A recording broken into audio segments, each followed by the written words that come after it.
Ô Dieu Tout-Puissant, Éternel Dieu, merci Seigneur, que ton nom soit élevé, que ton nom soit glorifié, que ton nom soit magnifié.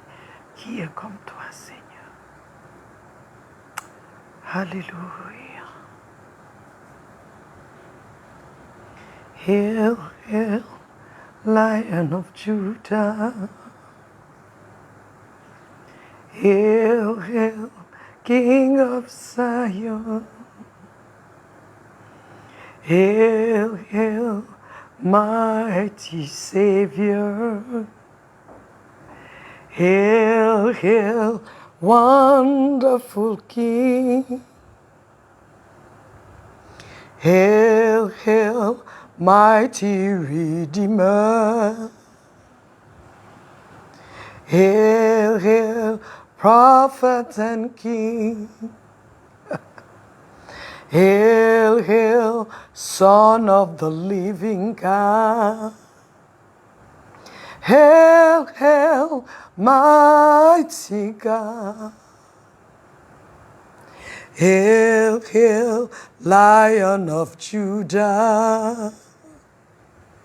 Hail, hail, mighty Savior. Hail, hail, King of Zion. Hail, hail, Prince of my peace. Hail, hail, Jesus. Hail, hail, Jesus. Hail, hail, Lord Jesus. Hail, hail, Abba Father. Hail, hail, Holy Ghost. Hail, hail to the Trinity. Hail, hail, Lion of Judah. Ça veut tout simplement dire, je vous salue, King, Roi de Sion. Je vous salue, Dieu Tout-Puissant. Je vous salue, Saint-Esprit. Je vous salue, notre Rédempteur. Je vous salue, notre Sauveur. Seigneur, voici ton moment, voici ton temps. Glorifie ton nom. Glorifie ton nom. Prends le contrôle de toutes choses. C'est toi que nous saluons. C'est toi que nous élevons. C'est toi que nous saluons en ce lieu. C'est toi que nous exaltons. C'est toi que nous bénissons. Prends ta place. Règne en ce lieu. Règne sur cette plateforme. Que ton nom soit exalté au nom de Jésus. Alléluia. Béni soit le nom du Seigneur. Nous avons pris un peu de retard aujourd'hui. Comme on dit, je ne peux pas lever les mains de Guéhi. Je dis c'est ma faute. Alléluia. Que le nom du Seigneur soit béni. Que le nom du Seigneur soit élevé.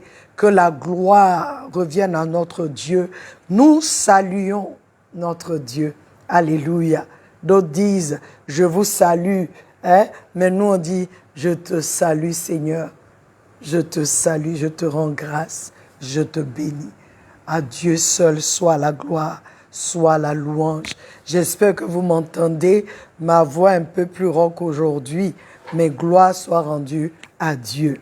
Alléluia. Nous avons reçu des questions. Nous avons reçu des questions, comme je vous l'avais dit la dernière fois après les enseignements. Nous avons reçu des questions et je pense que nous avons... Je vais commencer d'abord par les commentaires. Hein? Nous avons reçu 2 commentaires, hein, je pense. 2 et je veux les lire. Des commentaires compliments. 3, quelqu'un qui nous dit « Je suis agréablement surpris et à la fois touché par sa conviction parlant de moi et la confiance qu'elle a en Dieu. Ça me plaît. Si ma manière de faire montre que j'ai confiance en Dieu et que j'ai la conviction qu'il est Dieu, alors je rends grâce à Dieu. Il dit qu'on peut sentir par sa manière d'enseigner qu'elle a confiance en son Dieu. Elle a cette conviction de ce qu'elle dit. Gloire soit rendue à Dieu. C'est de la part de Monsieur Guy Ross que je pense. Donc, je ne vais pas tout dire, je vais m'arrêter là. Soyez bénis. Alléluia. Et nous avons aussi notre sœur Fatunde qui dit qu'elle a vraiment aimé. Et le frère Fabrice Yamsoukro aussi qui dit « Bien reçu, il n'a pas de questions ». Fabrice a toujours des questions. Et il m'a rappelé de ne pas oublier la question qu'il a posée. Donc, nous commençons déjà avec notre frère Fabrice, et je voudrais vous souhaiter la bienvenue, vous tous qui êtes là. Je vous encourage à inviter vos amis, inviter vos familles, inviter vos connaissances, parce que les questions qui nous sont posées sont très souvent des questions que nous avons nous-mêmes et que nous n'arrivons pas à poser. Mais lorsqu'on répond, ça éclaircit notre entendement, ou ça éclaire notre entendement, je le dirais. Que le nom du Seigneur soit béni. Vous êtes ici à la FAC, la foi aux questions, sur notre plateforme, une autre dimension avec Christ. Et comme je l'ai dit, nous sommes toujours sur notre thème « Jésus, ma suffisance ». Alléluia. Jésus, ma suffisance. Et nous avions enseigné, le dernier enseignement que nous avons donné sur cela, c'était notre nouvelle identité en Christ. Alléluia. Jésus est notre suffisance parce qu'il nous donne une nouvelle identité en lui. Ce n'est plus l'ancienne identité que nous avons, mais nous avons une nouvelle identité. L'ancienne identité que nous avions, c'était les enfants de la colère, les enfants d'Adam, ceux qui ont hérité de la malédiction du péché et qui étaient condamnés à mourir, à aller en enfer. Mais en Jésus, nous avons non seulement, nos péchés ont été pardonnés, notre dette a été payée, mais il nous donne en plus de cela une nouvelle identité. Alléluia. Et la question de Fabrice, parce que nous avons dit que nous sommes des saints en Jésus. Alors Fabrice dit, bonjour pasteur, nous disons que nous sommes saints par la foi, où nous sommes vraiment saints. Parce que celui qui est saint est considéré sans péché. Mais nous péchons à longueur de journée. Je ne comprends pas bien. Fabrice Yamsoukro. Alors, bonsoir Fabrice, sois béni.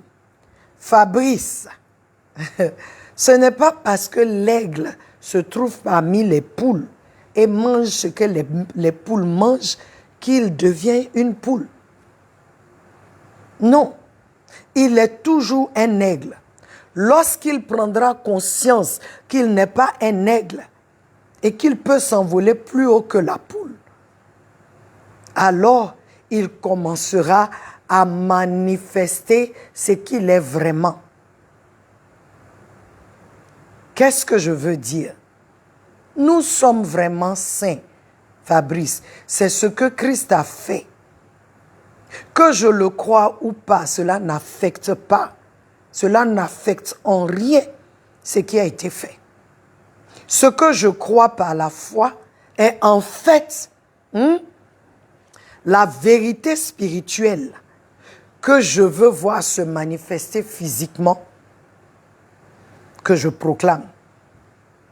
Je ne dis pas « je suis saint » et puis demain je suis pécheur. Non. La Bible dit que la foi, c'est quoi? La foi, ce sont ces choses-là. C'est la vérité, ce que je dis. Dieu est bon, Dieu est vrai.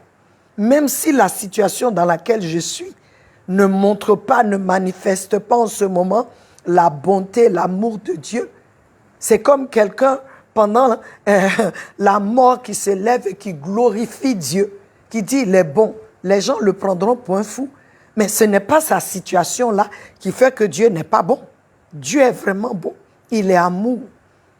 Donc la foi que j'ai de dire je suis saint, je ne dis pas que je suis sainte comme ça. C'est parce que c'est la vérité. La foi, c'est les choses que je n'ai pas encore touchées, mais qui sont en réalité. Donc quand je dis, tu me dis ici, est-ce que c'est la foi que je suis saint ou bien je suis vraiment saint? C'est les deux. Je suis vraiment sainte. Tu es vraiment saint. Parce que c'est ce que Christ a fait.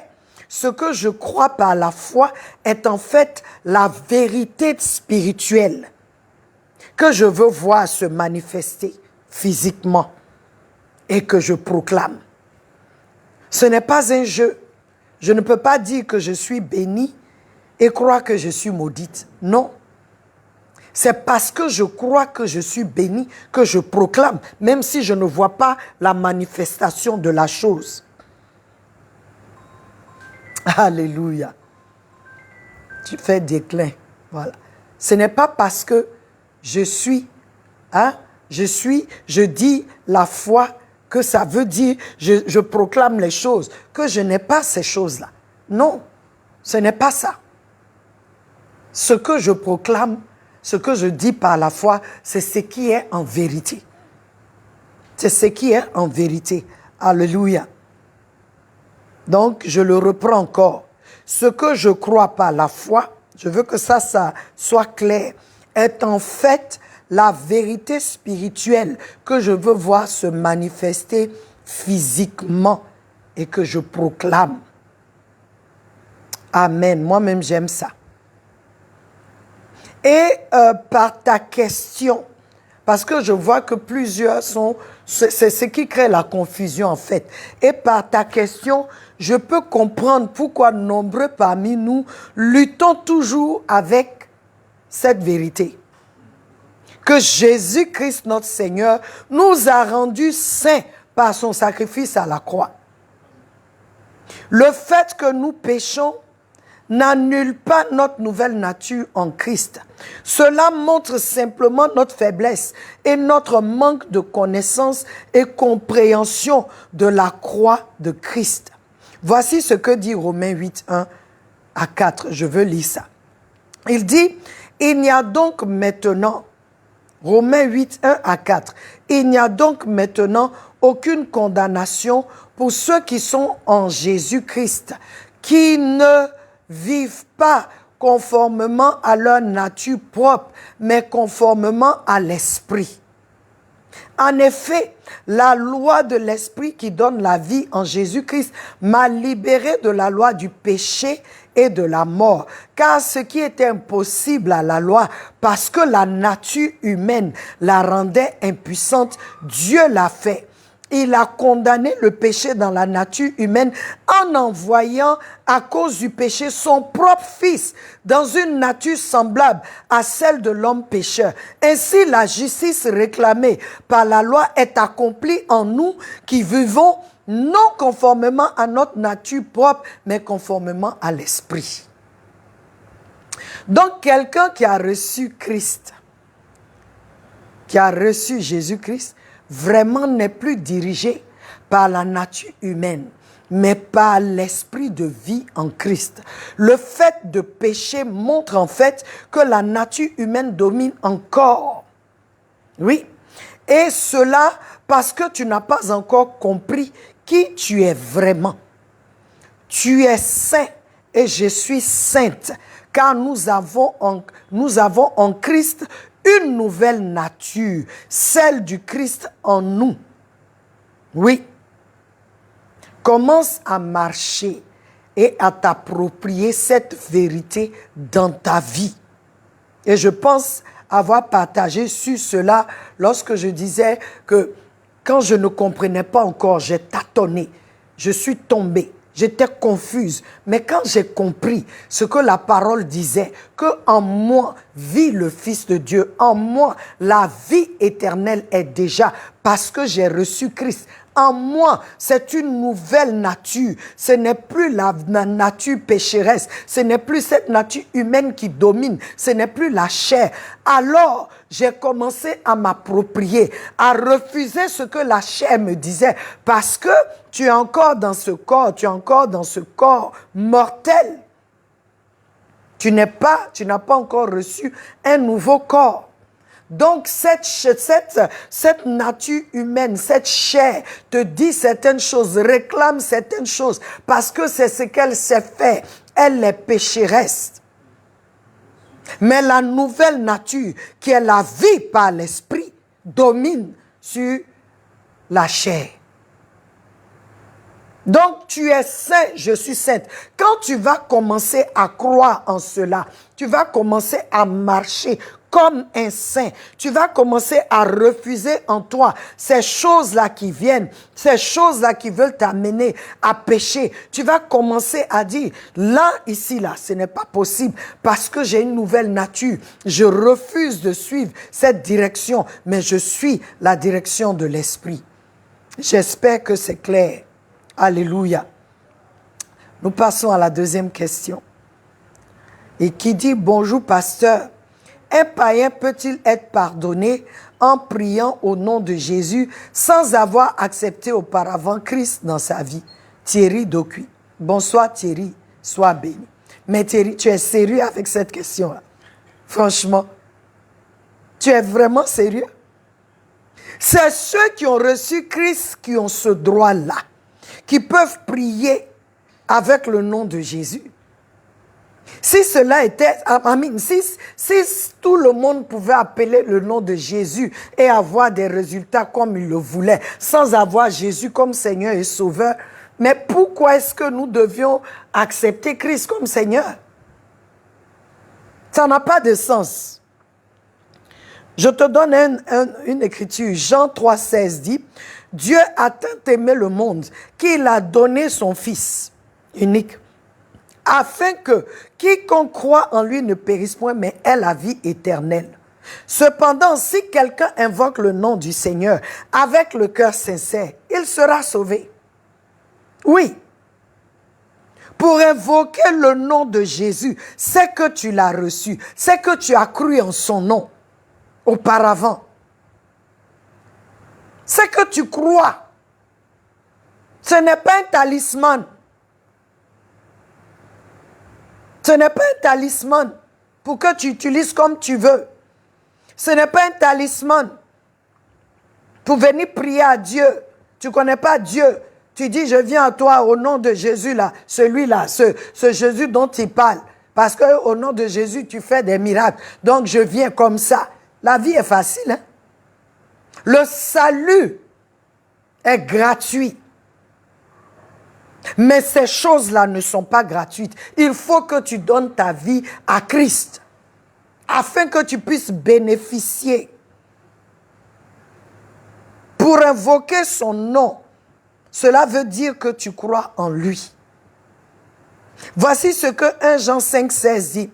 Si quelqu'un voit son frère commettre un péché qui ne mène pas à la mort, c'est-à-dire qu'il n'a pas péché contre le Saint-Esprit, qu'il prie et Dieu donnera la vie à ce frère. Regarde bien, il dit, le frère. Ça veut dire, je peux prier pour un frère en Christ qui est en train de faire n'importe quoi, qui est en train de vivre n'importe comment. Et que je sais qu'il y a un frère qui s'est trompé, qui est en train de tomber. La Bible dit, je peux prier à Dieu.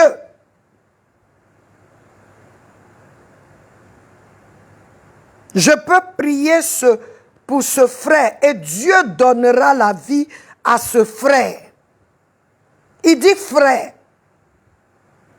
Je ne peux pas venir prier pour quelqu'un qui ne connaît pas Christ, comme si je priais pour quelqu'un qui connaît Christ. La prière est différente. Je peux prier pour quelqu'un qui ne connaît pas Christ, pour qu'il vienne à connaître Christ. Crier à Dieu au nom de Jésus, pour que les yeux des païens s'ouvrent, pour que les yeux des occultistes s'ouvrent, pour que les yeux des méchants s'ouvrent, pour que les yeux des religieux s'ouvrent, pour qu'ils connaissent Christ, qu'ils aient une rencontre avec Christ et qu'ils soient sauvés.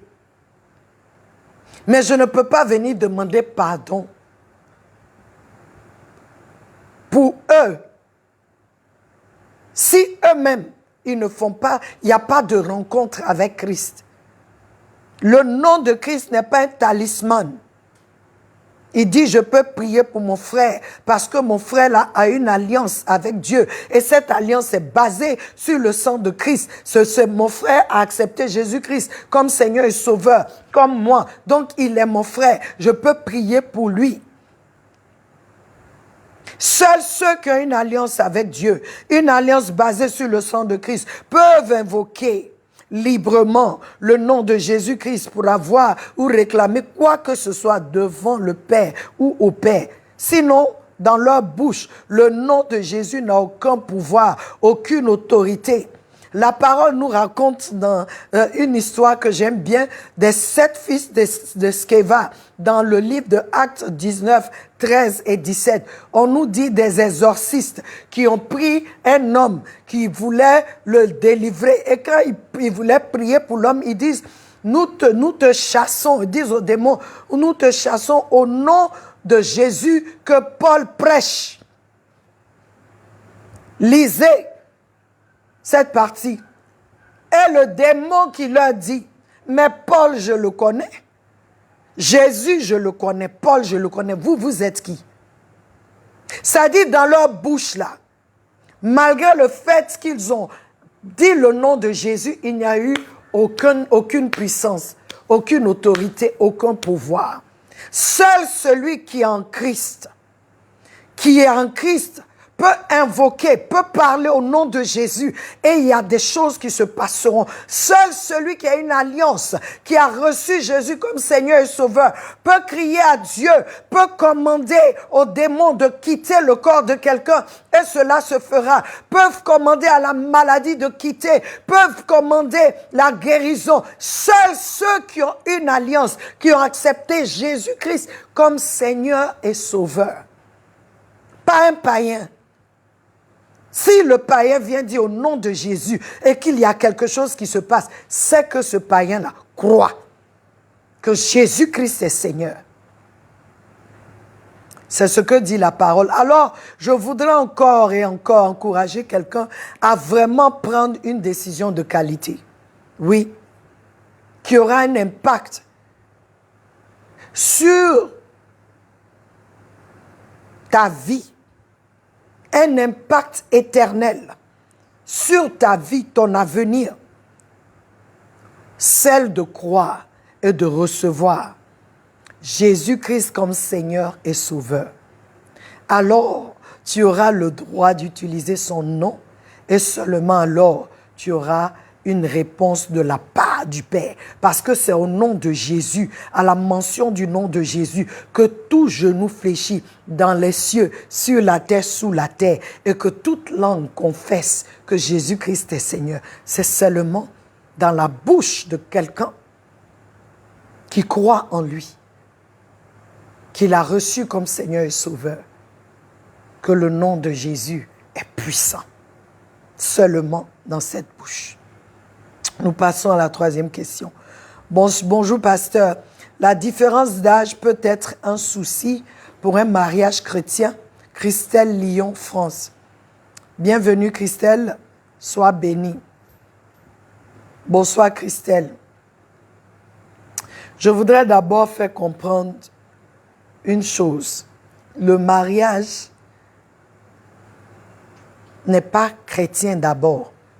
Il est divin. Le mariage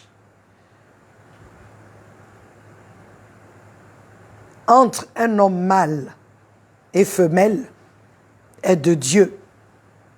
Et lorsque nous parlons de mariage chrétien, c'est parce que ce mariage est non seulement reconnu de Dieu, un mariage qu'on a soumis à Dieu, le Père de notre Seigneur Jésus-Christ, et comme on est chrétien, on allait lui soumettre ça. Sinon, il n'y a pas de mariage chrétien en tant que tel, car le mariage vient de Dieu. Et tous ceux, je dis encore mâle et femelle, qui entrent dans les liens du mariage entre automatiquement en alliance avec Dieu, le Créateur du ciel et de la terre. Je fais cette remarque car il y a certaines personnes qui pensent que se marier à la mairie et ne pas aller à l'église peut-être leur donne la latitude de pouvoir se séparer après si ça ne va pas, de pouvoir de divorcer si ça ne va pas. Mais non, je te dis que tu ailles à l'église ou pas. Je veux que tu saches que le mariage est quelque chose qui a été institué par Dieu. C'est Dieu lui-même qui a établi, qui a institué le mariage. Donc, quand tu viens te marier, vous avez fait la dot, vous êtes parti à la mairie et vous vous êtes mariés. Devant Dieu, vous êtes mariés. Quand on va à l'église, on va confier notre mariage, on reconnaît, on est en train de dire, on reconnaît que ça vient de Dieu. Donc Dieu bénit encore ce mariage. Mais même si tu ne le fais pas, il est de Dieu. Donc tu rentres dans quelque chose qui est important, qui est sacré, qui est divin. Qui est divin. Donc je voudrais que ça soit clair. Et le mariage qui est honoré de Dieu, c'est entre un homme, garçon et puis fille. Ce n'est pas un mariage entre ce qu'on voit là. Non, non, non. Ce n'est pas entre Steve et Adam. C'est entre Adam et Ève. Ce n'est pas entre Eva et Marguerite. C'est entre Adam et Ève. C'est ça qu'on appelle mariage. Le reste là, ça a un autre nom. Ce n'est pas le mariage selon Dieu. Alléluia. Et je voudrais aussi te dire que parce que nous avons la connaissance, la conscience que le mariage est sacré, donc le choix du conjoint est très important. Car ce choix est la vie et seule la mort. Et ce choix-là, c'est pour la vie. Et seule la mort peut mettre fin à ce mariage devant Dieu. Seule la mort. Donc, quand tu sais que tu dois vivre avec quelqu'un pour la vie, c'est-à-dire toi, tu es avec cette personne jusqu'à ce que le Seigneur t'appelle. Tu vas prendre au sérieux le choix que tu vas faire. Tu ne vas pas te lever comme ça pour te marier.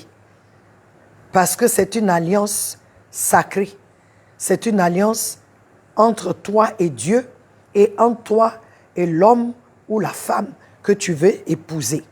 Donc, il y a beaucoup de paramètres qui doivent être pris en compte dans le choix du conjoint. Je vais donner quelques-uns. En premier, c'est que vous deux là, vous êtes dans la même, je dirais, vous partagez la même foi. Vous partagez la même foi. Tu ne peux pas dire que toi tu es chrétien et tu t'en vas marier un sorcier. Ça ne va pas. Ça ne peut pas passer. Tu ne peux pas dire que ton Seigneur est Jésus-Christ et puis quelqu'un d'autre prie autre chose. Non. Qui dit je prie Jésus aussi, mais je prie aussi telle chose. Ce n'est pas possible. Donc vous deux, vous devez avoir la même foi.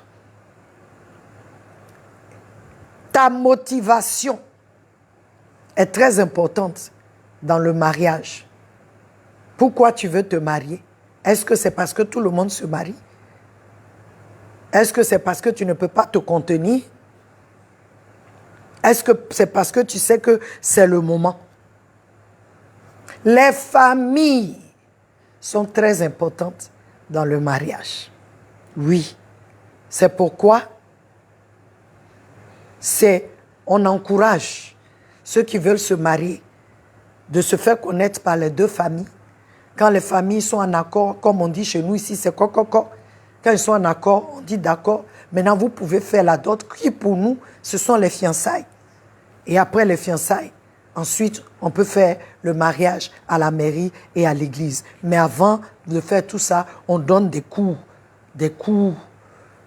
conseils pré-maritaux basé sur la Bible. C'est ce que nous faisons.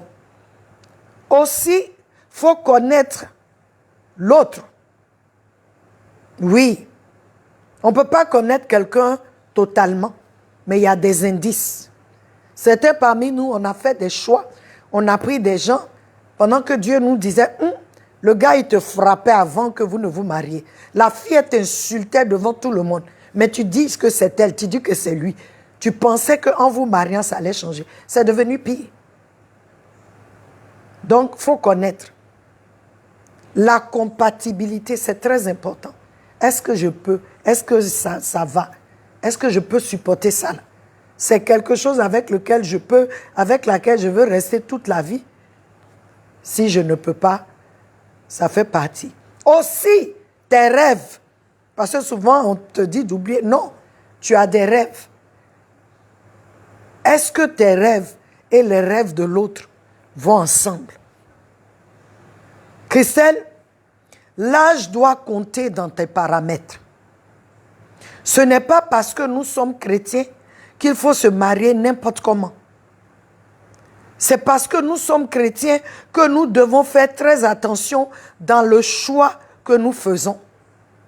Nous parlerons du choix du conjoint bientôt, très bientôt sur cette plateforme avec quelqu'un que Dieu a béni pour ce genre de sujet. Très bientôt, nous parlerons du mariage. Je l'ai promis au début de l'année. Nous allons avoir comme un forum et parler du mariage. Il y aura des enseignements. Et nous allons vous encourager à poser des questions. Nous allons vous encourager à poser des questions. C'est un sujet qui est très important dans la vie du chrétien.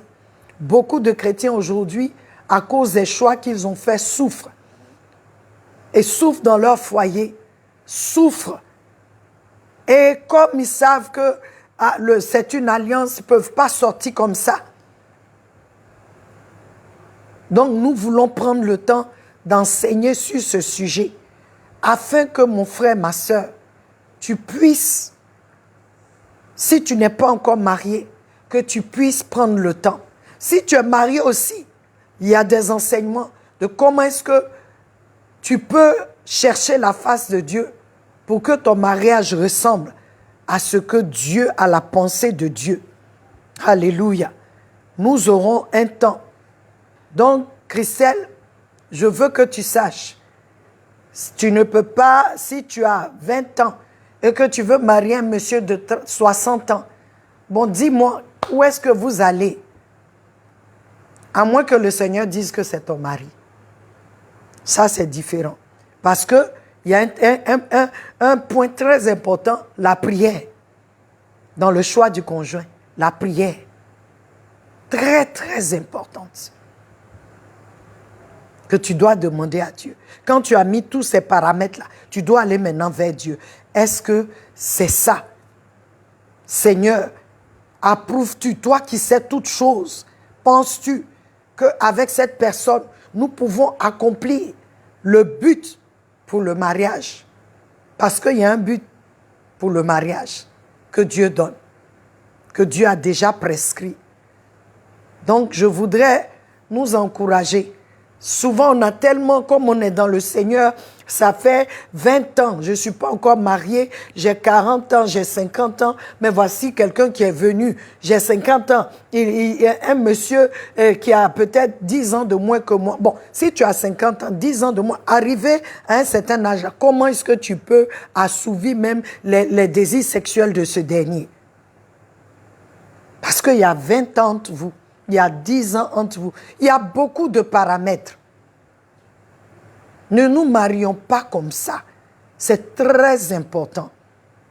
C'est très, très important si tu veux vivre une vie chrétienne où tu n'es pas toujours en train de pleurer devant Dieu. Toi, ta vie, là, tu vas passer le temps à pleurer devant Dieu parce que tu allais marier un sorcier ou une sorcière. Faisons attention. Quand je dis sorcier, je parle de quelqu'un qui n'est même pas chrétien, qui t'a menti, qui a fait comme s'il est chrétien ou qu'elle est chrétienne. Et puis après, voilà. Donc, nous allons avoir ce forum-là. Nous allons parler du mariage. Je vous le promets, parce que ça fait partie des enseignements que le Seigneur met dans nos cœurs pour cette année. Alléluia. Nous allons à la 4e question. J'espère que Christelle, ça t'encourage. Si ce sont des questions personnelles, tu peux nous appeler et nous allons parler avec toi. Alors, 4e question. Bonjour, pasteur. Pendant sa mission sur terre, Jésus a dit qu'il n'est pas venu pour enlever la loi, mais l'accomplir. Faut-il alors suivre les règles religieuses de la Bible hébraïque? Pourquoi notre pratique et nos Bibles actuelles sont-elles différentes si on parle du même Dieu? Géoffrey France. Bonsoir Géoffrey, béni sois-tu, cela fait un bout de temps, nous ne t'avions pas entendu. Et je profite pour faire un coucou à Sandra du Cameroun, à Bourazak, tout cela, je vous appelle les anciens parce qu'ils étaient là au début, encourageants, et vous étiez là, mais on ne vous entend plus. Faites-nous signe, dites-nous comment vous allez. Nous prions pour que le Seigneur vous garde, que le Seigneur, sa main soit sur vous, que le Seigneur vous protège, que le Seigneur vous préserve et que vous soyez toujours avec Christ. Amen. Amen, amen, amen. Alors, Géoffrey, comme tu l'as dit toi-même, le Seigneur Jésus dit qu'il est venu pour accomplir la loi. Et lorsqu'on parle d'accomplir, c'est-à-dire que ce qui était requis pour satisfaire la loi a été fait. Donc la loi est accomplie, on ne peut plus vivre selon elle. Il y a une nouvelle dynamique maintenant. Il y a une nouvelle dynamique parce qu'il a accompli la loi. Maintenant, il donne une nouveauté de vie. Alléluia. Donc, l'accomplissement de la loi met fin à cette loi et établit une nouvelle. Très souvent, quand on parle de la Bible hébraïque, on parle des livres de l'Ancien Testament qui parlent de la loi et de l'avènement du Messie. La Bible est composée de l'Ancien et du Nouveau Testament. Le Nouveau est venu après l'accomplissement de l'Ancien, car il est écrit, l'Ancien est l'ombre du Nouveau. Colossiens 2, 17. Tout cela n'était que l'ombre des choses à venir, mais la réalité est en Christ. Donc, si Christ est la réalité, Geoffrey, nous ne pouvons et ne devons vivre que Christ et par Christ, et non dans l'ombre, mais maintenant dans Christ, qui est la vérité, qui est la réalité. L'Ancien était l'ombre de Christ. Il est la réalité. Il a tout accompli. Et c'est normal que nous ayons une nouveauté de vie et de marche parce qu'il a accompli et il a donné une nouvelle façon de vivre. Et cette nouvelle façon de vivre, c'est en lui et par lui. On ne vit plus sous la loi. On vit en Christ et par Christ, qui est une loi plus élevée. Alléluia. Et je veux que tu saches que c'est le même Dieu qui a, par les hommes, rédigé l'Ancien Testament et aussi par les hommes rédigé le Nouveau Testament. Par l'Ancien, il a montré aux hommes notre incapacité à suivre la loi pour le rachat de nos âmes. Et par le Nouveau Testament, il nous démontre son amour. Il montre son amour pour les hommes en envoyant son Fils unique Jésus-Christ sur la croix, nous racheter par son sacrifice à la croix. C'est le même Dieu. Il n'a pas changé, Geoffrey. C'est pourquoi si aujourd'hui quelqu'un veut vivre par la loi, il sera jugé par la loi. Mais si quelqu'un veut vivre par Christ, alors ses péchés ont été pardonnés. Il y a une nouvelle vie. J'aime le livre de Romains, je crois, c'est Romains chapitre 1, qui dit en Christ, il y a une nouvelle loi. C'est la loi de l'esprit de vie en Christ. La loi de l'esprit de vie en Christ. Nous ne vivons plus par le péché. Nous ne vivons plus par la chair, nous vivons par l'esprit de vie en Christ qui a vaincu, qui nous a rachetés, qui nous a affranchis de la loi du péché et de la mort. Donc c'est le même Dieu qui a fait l'ancien et le nouveau. L'ombre est maintenant la manifestation de la réalité qui est Christ. C'est le même Dieu. Sois béni. Nous allons à la 5e question. Nous avons beaucoup de questions. 8. Bonjour pasteur. Quel est l'enjeu ultime de la vie en général et de la vie chrétienne en particulier? Aidez-moi à comprendre, s'il vous plaît. Sébastien Ngoran, Ivoirien vivant à Dakar. Bonsoir Sébastien, sois béni. Et comme je dis toujours, sois la lumière à Dakar. L'enjeu ultime de la vie est notre destination finale. Il n'y a pas d'enjeu général et chrétien. C'est le même enjeu. L'enjeu de la vie, c'est ta destination finale, ma destination finale. Cela concerne tous. C'est la vie éternelle. On est chrétien parce qu'on a cru en Christ et qu'on marche comme lui. Sinon, l'enjeu ultime de la vie pour l'être humain, c'est où passera-t-il l'éternité? Dans la présence de Dieu ou en enfer? Oui. Dieu a résolu ce problème en envoyant son Fils unique à la croix comme sacrifice expiatoire pour quiconque croit en son sacrifice, pour quiconque croit en Christ. L'enjeu, c'est ta destination finale dans l'éternité. Donc, quel prix tu payes pour cette destination finale? Aujourd'hui, Dieu nous a donné. C'est comme il dit, voici la mort, voici la vie. Choisis la vie. La vie, c'est Jésus-Christ. La Bible, la parole nous dit, celui qui a le Fils, dans le livre de 1 Jean, celui qui a le Fils a la vie. Celui qui n'a pas le Fils n'a pas la vie. Lui, il est mort. Il ira en enfer. Donc, l'enjeu ultime, comme tu le dis, c'est la destination finale. Où passeras-tu l'éternité? Dans la présence de Dieu, qui a appelé le paradis, ou dans le feu ardent qui a appelé l'enfer? Je veux donner une invitation à quelqu'un encore. Choisis la vie, choisis Jésus. Reçois-le et reçois la vie. Car Dieu a tant aimé le monde qu'il a donné son Fils unique afin que quiconque croit en lui ait la vie, que cette personne ne périsse pas. Alléluia. Sois béni Sébastien. Verset 7, question 7. On prie souvent que Dieu nous délivre d'une situation, mais elle poursuit son cours. Est-ce parce que nous ne prions pas bien? Déborah Ouattara. Bonsoir Débo, sois béni et passe de bonnes vacances là où tu es. Débo, c'est un sujet auquel nous avons déjà répondu. On répond et on répond. Il y a plusieurs raisons qui peuvent être énumérées. Pourquoi la réponse de Dieu prend du temps? Il y a plusieurs raisons. Et je peux donner quelques-unes. Ça prend du temps parce que peut-être cette situation est la volonté de Dieu.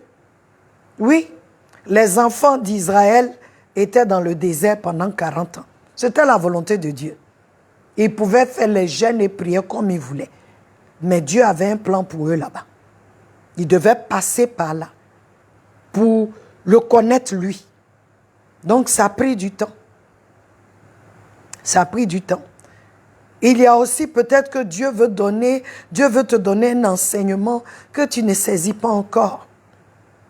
Ça peut être ça. Ça peut être aussi que tu pries mal. Jacques 1,8. Le livre de Jacques 1,8 dit, que l'homme qui est double-minded, c'est-à-dire qui est instable, c'est-à-dire il ne faut même pas qu'il croit que quand lui va prier, Dieu va répondre. Parce il dit, il est comme les vagues de la mer. Tu pries, mais tu n'es pas stable dans ta foi. Tu ne crois pas en fait. Donc cette situation perdue, parce que Dieu ne répond pas. Et ça peut être aussi que ce n'est pas la saison, Déborah. Le psaume 1,3 dit quelque part que celui qui fait de l'Éternel ses délices, qui prend plaisir dans la parole de Dieu, qui la médite jour et nuit, il dit tu seras comme un arbre planté auprès des eaux. Il dit ton feuillage ne flétrira pas. En sa saison, il portera des fruits. En sa saison. Donc si ce n'est pas ta saison, Dieu ne répondra pas. Et quand on dit répondre là, c'est que tu ne vois pas la manifestation. Sinon, Dieu a déjà répondu, oui ou non. Alléluia. Voici quelques raisons. Demande à Dieu pour en savoir plus. Parce que je crois que Débo, ça doit faire au moins 2 fois que tu poses cette question, si je ne me trompe pas. Alors, si tu as un problème, demande vraiment à Dieu. Et je veux que tu saches, si c'est un homme fort aussi qui est assis sur cette situation-là, toi, et tu peux prendre un temps, parce que la Bible nous dit qu'ils ont été dépouillés. Ils ont été vaincus. Alors, prends le temps de prier, mais quand c'est comme ça, prends un temps de jeûne et prière. Et mets d'autres personnes avec toi. Jeûner et prier, parce que la Bible dit qu'il y a des démons là, des démons, ils ne partent pas, ils ne partent que par le jeûne et la prière. Donc, quel que soit cet homme fort, quelle que soit cette forteresse, quand tu rentres dans le jeûne et la prière pour prier pour cette situation, elle sera déracinée. Elle va prendre, c'est-à-dire ce que tu demandes à Dieu va se manifester. Si la cause du retard ou du délai est un homme fort, est une attaque ténébreuse, tu peux avoir la réponse que tu veux. Alors, nous allons à la dernière question qui dit « J'aimerais m'engager dans l'armée ou la police, mais si je devais tuer, est-ce que Dieu me pardonnerait-il » Wilfrid Abidjan Cocody. Je n'ai pas dit tout ce que Wilfrid dit parce que Wilfrid dit qu'il a le cœur de servir sa nation, son peuple et tout ça. Et il voudrait faire ça dans l'armée ou dans la police. Bonsoir Wilfrid, sois béni. Wilfrid, ce que Dieu ne pardonnerait pas, plutôt, c'est que tu entres dans l'armée avec un cœur qui est divisé. Oui. Que tu entres dans l'armée avec un cœur qui dit ah, « je vais tuer, je ne vais pas tuer ». Non. La parole dit que celui qui fait une chose sans conviction pêche. Donc déjà, là sera ton premier problème. Dieu ne te pardonnera pas si en tant que soldat, tu as ton pistolet ou je ne sais pas, ta Kalachnikov pour protéger la nation, mais l'ennemi vient, l'ennemi tire, toi tu dis tu ne veux pas les tuer. Dieu ne va pas te pardonner pour ça. Et tu vas mourir. Pourquoi rentrer dans l'armée si tu crois que défendre ta nation ou toi-même serait contraire à Dieu? L'armée et la police forment des soldats. Et un soldat Wilfrid, peut tuer et doit tuer l'ennemi s'il y a un combat pour protéger la nation et soi-même. David était un homme de guerre. Il ne tuait pas parce qu'il aimait tuer, mais il tuait pour défendre et protéger son peuple. Mais on dit que David, là, c'est l'homme selon le cœur de Dieu. Donc, s'il y avait un problème, là, Dieu n'allait pas avoir ça. Je vois tout simplement que, je vois un cœur doux. Un cœur doux. Alors, je t'encourage à servir ta nation autrement. Oui. Je t'encourage à servir ta nation autrement, pas dans l'armée ni dans la police. Parce que ton cœur est doux, c'est pas parce que le cœur de David n'était pas doux, mais c'était un guerrier. Voilà. C'était un guerrier.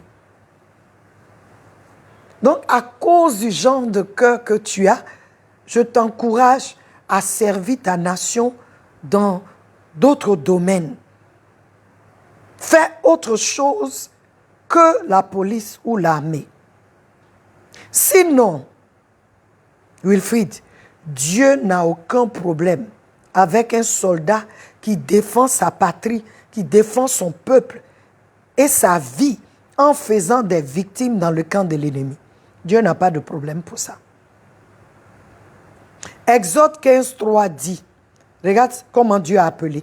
Le Seigneur est un homme de guerre. Le Seigneur est son nom. C'est ce que Exode 15, 3 dit. Son nom encore est appelé l'Éternel des armées quand tu lis le psaume 24. Le Dieu Tout-Puissant, il a des noms de guerriers, notre Dieu là, il a des noms de guerriers et un guerrier est reconnu. Hein? Il est reconnu par ses victoires au combat. Combat là, il tue s'il doit tuer, il lie s'il doit lier, mais il tue. Il emprisonne les gens. Il tue. La Bible dit que notre Seigneur Jésus-Christ est venu, il a pris part à notre nature afin qu'il détruise. C'est lui qui a la puissance de la mort, c'est-à-dire le diable. Il a détruit. Il a tué. C'est ce que ça veut dire. Dieu va tuer pour toi. Il dit, il donne à la place de ses enfants les païens. Dieu va se lever pour toi, pas parce que c'est un Dieu qui aime tuer, non. Donc maintenant, si quelqu'un est dans l'armée, puis c'est quelqu'un qui aime tuer, lui, c'est un criminel. Il a des problèmes, il est malade. Mais un soldat doit être prêt. Il doit être prêt pour sa vie, pour la vie de ses compatriotes, de sa nation. Alléluia. Sur ce, notre temps prend fin, peuple de Dieu. Nous voulons rendre grâce à Dieu pour toutes ces belles questions qui nous sont arrivées. Que Dieu te bénisse, Wilfrid, et que le Seigneur te guide. Je prie avec le cœur que tu as, que Dieu te guide dans le service que tu veux faire pour ta nation, qu'il te guide, qu'il te montre là où tu peux mieux servir, où ton cœur ne saignera pas, parce que tu auras fait, pour toi, tu auras fait du mal à quelqu'un. Que le Seigneur te dirige, que le Seigneur te dirige, Sébastien, que le Seigneur ait la main sur toi, Déby, où tu es, que le Seigneur ait la main sur toi, Fabrice, que le Dieu, notre Dieu de gloire, qu'il te touche, Christelle, là où tu es, si tu veux faire un choix pour ton mariage, que le Dieu de gloire lui-même te visite et te donne la direction qu'il faut dans le nom de Jésus. Je prie pour chaque personne qui a posé des questions, que l'Éternel Dieu vous bénisse, qu'il laisse sa main sur vous, que sa protection vous couvre, que le Dieu d'Abraham, le Dieu d'Isaac, le Dieu de Jacob, le Père de notre Seigneur Jésus-Christ, notre Père, qu'il visite chacun de vous qui êtes connectés et tous ceux qui vont se connecter et qui vous donne la victoire. Sache que Jésus-Christ est notre suffisance. Il est ta suffisance, il est ma suffisance. En lui, j'ai une identité. J'ai une nouvelle, je fais partie d'une nouvelle race. Je suis sainte, tu es saint. Je suis fils de Dieu, tu es fils de Dieu. Alléluia. Que le nom du Seigneur soit béni. Notre temps prend fin. Soyez bénis. Je vous aime. Jésus vous aime plus. Nous nous retrouvons encore le mardi prochain et nous aurons un autre thème avec Jésus, ma suffisance. Soyez bénis. Amen.